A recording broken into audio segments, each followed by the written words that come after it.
Welcome to the American Citizens Abroad podcast. I'm Michelle, and today I'm chatting with the writer Alysa Salzberg. Welcome, and thanks for chatting with us today. Thanks, Michelle. I'm glad to be here with you. Could you tell us about your expat journey and how you ended up in Paris, France? Actually, when I was in middle school, I was chosen for people-to-people student ambassadors. We went to 4 different European cities, and I love history. And so for me, this was a great thing. But when we arrived in Paris, I felt like this is where I belong. When I say that, people, a lot of times they think that I mean I like luxury or no, not at all. It was this feeling of a deep sense of history. I had already started taking French in school, and I don't know, it just connected with me. And I felt like this is where I need to live. From around that time up until I was finally able to achieve my dream, my middle school, high school, and college years were basically about trying to find a way to permanently make France and especially Paris my home. When you were getting settled in France as an American, what challenges did you face? If you could speak to your younger self, what tips would you give her in preparation for relocation? Well, I think the big thing that maybe everybody faces is obviously all sorts of different things about rules with immigration, visas. For me, it was always trying to find a loophole. So, for example, I was an assistant teacher for English in public schools in a French program for a while, for a year or so. Then it was like, okay, I need to do something else. I came back on an artist visa because I'm a writer. So there was always a loophole. That was kind of my life. It was learning all of these rules and knowing what to do. In the end, unfortunately, I went to get a visa renewed, and someone told me, it's a lot easier if you're just married or have a civil union with a French person. By chance, I did meet someone and fall in love. It had nothing to do with that, I promise. We really did fall in love. And that has been a lot easier. We have a civil union, and that actually helped me to stay. I think that for me, the challenges that I faced besides that were not so bad because I had dreamt of living in Paris and France for such a long time that it was really so wanted, and I had mentally prepared. I think the only thing that was more complicated than I had expected was the language, because I was really good in French class at writing and listening to French and reading French, but I didn't get much practice with speaking actual French to French speakers, and also even just to listening to actual French speakers. So when I came, I think if I could tell my younger self something, it would have been practice. If you can, reach out to native French speakers and listening to French speakers. Luckily today, it's a lot easier. I've been here for 20 years. So back in my day, it was a lot harder to connect. Nowadays, there's so many different apps and so many different things that let you do that. But in my time, it was harder. So I think that would have been it. This is kind of silly, but I would have tried to train myself to live without air conditioning so much. That's actually one of my biggest challenges to this day. I run very hot, and I grew up with central air. It's been a struggle. So yeah, those are my big challenges. You wrote the book Hearts at Dawn. Could you tell our audience about it? What was the inspiration for it? Hearts at Dawn is a Beauty and the Beast retelling, but it actually takes place during the 1870 to 1871 siege of Paris. I got the idea for it because I love fairy tales and magical things, and Beauty and the Beast is my favorite fairy tale. So it's always sort of in the back of my mind. And one day I was on a break when I was teaching English. During my lunch break, I would go to the local library branch, and there was a book there called La vie à Paris pendant le siège by a guy named Victor Debuchy. And I just thought it looked interesting. It was about the life in Paris, day to day, the experience of that during the siege of Paris, which was a period of time during the Franco-Prussian War when Paris was under siege by the Prussians. What's cool about it is it's just a very strange time. The Parisians, they reacted with a lot of humor to it. For example, they ran out of flour, and so they were having to eat bread that was rationed and that was terrible. They were, by the end of the siege, making it with like straw. And the Parisians actually saved this bread and made it souvenirs at the end of the siege. So it's a really interesting 4-month time, but a very bizarre time that sort of spoke to me. And as I was reading the book, for some bizarre reason in my mind, I was like, it would be really interesting to meet the beats of the story of Beauty and the Beast with the beats of the siege of Paris. That was kind of the goal, but mostly I just wanted to create something that was bizarre and interesting. It's still, I wanted it to obviously not be like super out there. A lot of people seem to like it. It's definitely a little bit of a strange idea. It was really interesting for me to write because I actually fell in love with the siege of Paris at that time. It was an interesting experience, and I've kind of become obsessed with the siege. I've done talks about it, I blog about it, and I collect some of the real bread souvenirs from that time. You're a mom. Compared to the US, what do parents do differently in France? I think there are several things. One of the biggest ones to me is that most French parents, and of course, I don't want to make a big blanket statement because everyone is different. All of our parenting journeys are different. But one of the things I notice a lot in the public parks and things is that most French parents are a lot quieter than the parents I know. And I also don't want to make a blanket statement about Americans because I grew up in North New Jersey. We're loud people. For me, if you're at a park, for example, and you want your kid to come over because maybe they're making trouble with another kid or you've got a snack for them, you just call their name or something like that. And French people are much more discreet. The same thing with discipline. I would not, I don't think, really yell at my kid, but if he was like throwing a tantrum, I might be a little bit like, hey, come over here, stop that. French people are very discreet. They escort their child aside, have a quiet talking to, very stern and very dignified, and then they remove them. It doesn't mean they don't struggle. French kids do throw tantrums too and have their issues, but the French tend to handle it. And I think it's really this mentality where they tend to see children as like adults in training. And so they definitely love their kids and want them to be playful. And I know lots of French kids that are friends with my son, and they are treated very similarly. But there's a sense of, with like discipline, that kids should be more independent. For example, if you have a kid who's in a sporting activity or any other kind of activity, parents aren't asked to stay. So when my son 1 year was doing judo, I thought I'd have to stay for every judo match or practice. And no, they're just like, get out of here, parents. We don't need you here. And I find that really interesting. Sometimes in schools, they'll do these long field trips for a week where they'll go to the mountains with the kids. And it's sort of expected to teach your kid independence and to be on their own. For me, it's very strange in elementary school. I would have done something like that in middle school, but it's very strange. But yeah, so it's this kind of idea of searching to teach them to be mature adults, maybe a little bit younger than I think most American parents. But I always want to say to people that there's this myth that French people are perfect parents. And I really do think that every culture has good and bad parenting practices, and every individual parent has good and bad things too. French kids do act out. They don't always eat their vegetables. Another difference is that French parents a lot of times are a little bit less accommodating about kids being picky eaters. You hear that French kids are taught to eat everything. But I mean, I know a lot of French kids who do have things they won't eat. But in general, it's true that the kids do tend to eat more of what everyone else is eating. But you'll still find children's menus on a lot of different restaurants. There is kind of this mix, and children are still very beloved here. For example, your local baker might give your kid a little candy or something. It's kind of a mix, but yeah, generally there's this idea that they're adults in training. I also think that parenting here tends to focus on simpler things. And again, I guess it depends on the local culture, everything. But I know, for example, I'll talk to my brother who has children in America. And when he has to do a birthday party for his kids, it's quite an investment. You have to invite the entire class. You have to maybe do something kind of fancy and elaborate. Here, it's very simple. A lot of birthdays might just take place at the local park. You don't invite the whole class. You invite whichever kids your child wants to invite. Everything is much simpler. So I think that's kind of an interesting dynamic. So I would just say more serious and maybe a little simpler overall. You've lived in France for some time. Are there any American things or Americanisms or habits that you just can't let go of? I've lived in France for pretty much all of my adult life, but yes, there are some things that I just cannot let go of. I mentioned before air conditioning. It's more common here than it was when I first moved to France, but it is very difficult. I actually laughed when the Olympics came here in the summer because in the Olympic residences for the athletes, they did not have air conditioning. The French did not think it was necessary, apparently, even though it gets very hot in the summer in Paris. And the American teams actually brought their own air conditioning units with them. And that was probably the moment I felt most like an American because I completely understood. It's strange. There are a lot of French people I know who do appreciate air conditioning. They tend generally, whether it's ceiling fans or regular fans or air conditioning, they're afraid of drafts and of catching a cold, I guess. But I always find it weird because I'm like, well, what about like heat stroke? I don't know. So that's always a bit difficult for me. There's also an environmental concern. The French are very, in general, very ecology motivated, which is wonderful. But they tend to, I think sometimes instead of looking at the two sides, they'll just say air conditioning is bad for the environment. And yes, I agree you should use it sparingly and all that. But I mean, if it's 90 degrees and you have no other way of cooling off, I mean, I don't know. So that's always been a little difficult.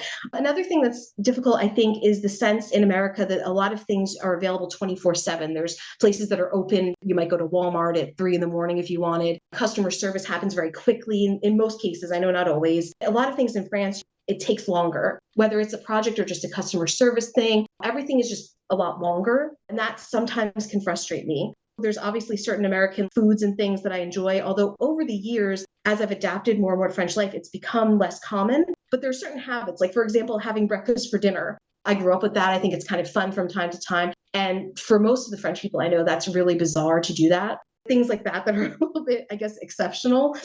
I would say I also watch a lot of American TV shows and movies, but that's kind of the case in the world as things have gotten more global. Obviously, people watch Netflix, they're watching lots of series. So I don't know that that's a particular Americanism per se. But the big one, I think, for me is just that I will never stop speaking and writing in English. And I really think it's important to speak it to my son. There are parents I know who are bilingual, whether it's English and French or French and something else. I guess they want their kid to be a master at French so they don't speak their native language at all. And I find that really sad because for me, English is, I'm a writer, so it's especially important, but I think that's how I express my emotions. And it would be very hard to not communicate with my son that way. That's made him fully bilingual, which is good, but it's also just something I don't think I could give up anyway. And because of that, maybe, and also because I'm slightly hard of hearing, I will always have an accent when I speak French. I speak fluent French. I've spoken fluent French for decades, but I don't have a horribly strong accent, but it's still very present. You can tell I have an accent. Luckily, most French people are fine with an English or Anglophone accent. They tend to actually find them appealing in a lot of cases. And sometimes it almost makes me think of how we think of French accents in English. It's cool and it's nice to have that seen in a positive way. But sometimes you run into stereotypes. If we go to somewhere that in France that is a kind of a touristy location, even including Paris for that matter, if I'm speaking French with my husband and my son, they think that I'm a tourist and I don't know anything about the culture. It's very weird. It's perceived sometimes very negatively, which is really unfortunate in general, and it can be frustrating. The other thing that's also frustrating is sometimes if I'm really tired, my American accent comes out stronger. And so I might be somewhere like at a grocery store and I just am paying or something and I say something nice and the person's like, oh, you have an accent, where are you from? And it's really nice to feel that welcoming feeling and everything. But when you're tired, you're like, oh no, I have to tell my life story. It can be frustrating, but at least that's in a good way. I actually recently spoke with a French woman who lives in the UK, and she told me that she experiences the same thing, but in the opposite way. People say, "Oh, you have a lovely French accent," and so it's very nice. But I think it's one of those things that you never quite get used to because it sort of makes you feel like an outsider, even though at the same time you're also feeling welcomed. Are you active within the expat community in Paris? If so, what type of people make it up? Retirees, students, digital nomads? I think that's a really tough question for me. There is, I would almost say, like an organized expat community in Paris. It's a very strong community. There are certain institutions like the American Library in Paris. There are several American churches. There's a lot of American social groups. I have never been very involved with those particular groups. I have nothing against them. My life never really brought me into those groups. At the same time, because Paris is such a global city, I'd say at least half the people I'm friends with or interact with are not native to France. So I'm dealing with expats all the time. Again, many of my friends are expats from places in Europe. I have a friend from South America. People also don't realize that in France, and especially in areas like Paris, there's a very large population of people from North Africa and Sub-Saharan Africa. So a lot of my friends are from there too. I would say that I'm not in a structured expat community, but I'm definitely in an expat community just by the nature of where I live. From what I've seen, career paths for expats can differ a lot. I know about people, whether they're American expats or otherwise, who are in very high-end professions, but I also know some who are creatives like myself. But one thing that is interesting is I know there are digital nomads. I know that's a trend. I have not come across anyone who defines themselves that way. And I find that aside from someone who comes here as maybe a student or they're on an internship or something like that, a lot of people come to Paris not intending to be nomads per se, but they tend to, I feel like, want to live here and stay here, or they're okay with it if it happens that way. I don't know if I'm giving an accurate representation. Like if you looked at statistics, that's at least what I have experienced. I do want to say I love living in Paris because it's so international and I have a lot of fun experiencing the classic Paris experience because it's all real and it's all beautiful. And then at the same time, really getting to know people from other places, maybe places and cultures I would never have gotten to know so well. It's all just being in Paris that has led to that. It's a really multicultural city and really just a wonderful place to be. What are the biggest lessons you've learned from your life abroad? I think the biggest lesson I've learned is never give up. If you want to live abroad in a certain country, I'm sure there are certain countries that it's much more difficult than France, and there's some countries where it's going to be a lot easier. You will have to deal with, in general, a lot of bureaucracy and paperwork and possibly government workers who aren't very nice. You may have to wait online for a long time. I once had to wait online at the French prefecture to get basically my residence permit. I had to wait for 12 hours because there was some sort of upheaval at the time. It was a really unusual situation. Normally it doesn't take that long, but I came home, I had black and blues around my knees, but I stayed. I didn't walk out because I wanted that permit and I wanted to stay. And I think that you have to just know that it's worth it. And if it's not, maybe it's not for you to be in that place. But if you truly love a place and you're willing to fight for it, I feel like I'm sort of living proof that it's possible. I'm proud of myself, but I know that really I feel like anybody could do it. I had no connections to France. I learned French in school. I didn't come from a French speaking family or anybody with any connections. But because I was so passionate about living here, I was able to do it. I really think that when you are going to try to be an expat, when you're going to try to live abroad, never give up if it's worth it to you. Don't get discouraged. They make it hard because they don't want everybody coming to whatever country, but you have to fight for it. And the other thing I think I've learned that's probably been the most interesting lesson is that you truly can have two homes. There's a quote from Josephine Baker. I have two loves, my country and Paris. And so basically, it means that you'll always be an American in many ways, but there's so many things that you might discover about the country that you're in. For me, that's France, where there's these principles of living, ways of life, and things that you might love that you just get used to, and that makes it your home too. So it's a strange dual culture experience, but not, I don't think, not a negative one. Could you tell our listeners where they can find your work? And we'll also include links in our show notes too. I'm a freelance writer. That's my main job. So my freelance writing site is my name, which is kind of a strange name. So I'll say the website, but I'm glad it's in the show notes. It's www.alysasalzberg.com. I'm currently open to working with new clients. You can find lots of information there, portfolio and all that. You can find Hearts at Dawn, my novel, and hopefully soon my second published novel will also be available on Amazon. I'm finishing up another novel, so we'll see. And I have a website as well, specifically for my fiction work. If you're interested in learning more about the Siege of Paris in particular, on the site, I have a page that has references in French and English if you want to learn more about this really fascinating time period that I am obsessed with. I also blog on Medium, and you can just look up my name and then Medium, which is fun because it sounds like I'm a medium, but I'm not, unfortunately. And I'm also on Instagram. What advice would you give an American who's thinking of moving to France? I think that it's kind of true for anyone moving to any country. Be sure that you'll be comfortable. I think it's important to know about the culture and how you personally will likely be treated in whatever place, really, even down to the nitty gritty. If I like this certain thing, how will I be treated there? Are there facilities there for me? That type of thing. I also think it's really important that if something is important to you or matters to you, make sure you know if and when you can get it. So, for example, I know I can get air conditioning units here, but in all seriousness, I know that I also have access to things that I love and need, books in English. I do read in French as well, but it's really nice to know that libraries here have small English book sections. There's used English bookstores. Obviously, nowadays with the internet, you can also get English books. I can also have access to online therapy. I have access to medications I need. Like I have chronic sinus problems, so I know that's available in pharmacies and with prescriptions. I would just say, look all of this stuff up. I mention all of these things for me because even things that seem kind of ridiculous, like why should it matter that you can get English books? Well, check, because there could be embargoes, there could be problems. It might be that on site, those are very, very expensive. Check all that, I'd say, before you can come if that's a big issue for you. The same thing with medications. You might think, oh, it's an over-the-counter sinus medication. Well, not anymore, because in France recently, pseudoephedrine became a prescription-only medication. So you've got to learn about these things and make sure that you can get those. I think anything that's important to you,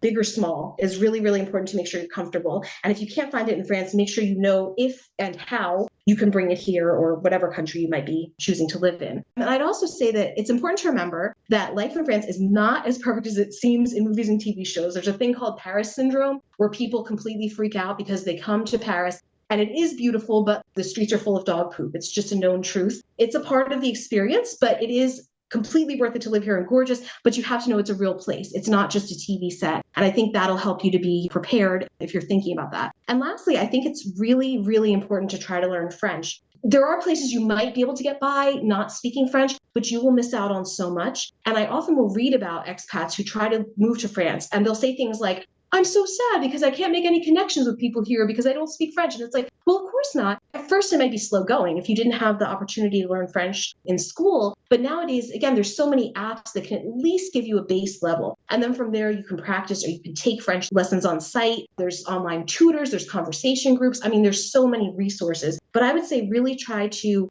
learn and to remember that even if you go for it and you try to speak and you're nervous because you have an accent, French people generally are not going to care and they're just going to be happy that you're speaking with them and you're going to get so much out of that kind of exchange, and it will also keep you from feeling as lonely or homesick as you might feel. Do you have any final thoughts you'd like to share? I think just to sum it up, if you want to make a life in France or pretty much anywhere, it is possible, probably no matter who you are, whatever resources or connections you have, but you have to keep trying. Anybody, no matter what level, I think, will probably have some kind of problem at some point. There'll be bureaucracy, there'll be people getting in the way, there'll be naysayers, there'll be economic difficulties, all kinds of things. But there are ways to do it. And you just have to be willing to do that research and not to give up. Again, I always say on proof because I did not have a lot of the advantages that certain people might coming here, but I used whatever advantages I had and I was able to do it. So yeah, absolutely keep trying. I believe if you're truly passionate and you truly want to move somewhere, you will be able to figure it out if you don't give up. So I want to say congrats on the second book. Good luck with it. And thank you for taking the time to chat today. Oh, thank you so much. I really appreciate it. It's in the final editing stages, so I need that luck. So thank you. And Our it's been a fingers are pleasure. crossed. Yeah. Yes. And it's been a pleasure talking with you. Thank you so much for inviting me to come on the podcast. I really appreciate it. The American Citizens Abroad podcast is a monthly podcast that is published the second Tuesday of each month. It is edited and produced by me, Michelle, and is a product of American Citizens Abroad. You can email us at podcast@americansabroad.org. Remember, give us a good rating on Apple Podcasts so other Americans living abroad can find us. The content of ACA podcasts, including documents and presentations, is made available solely for general information purposes. It is not intended and should not be treated as legal, financial, or tax advice. The views and opinions expressed do not necessarily reflect the views of American Citizens Abroad, Inc., or any affiliated organization. ACA does not warrant the accuracy, completeness, or usefulness of any content or other information. ACA disclaims all liability and responsibility arising from any reliance placed on any content or information by you or any other person. ACA is nonpartisan and does not support any political party or candidate.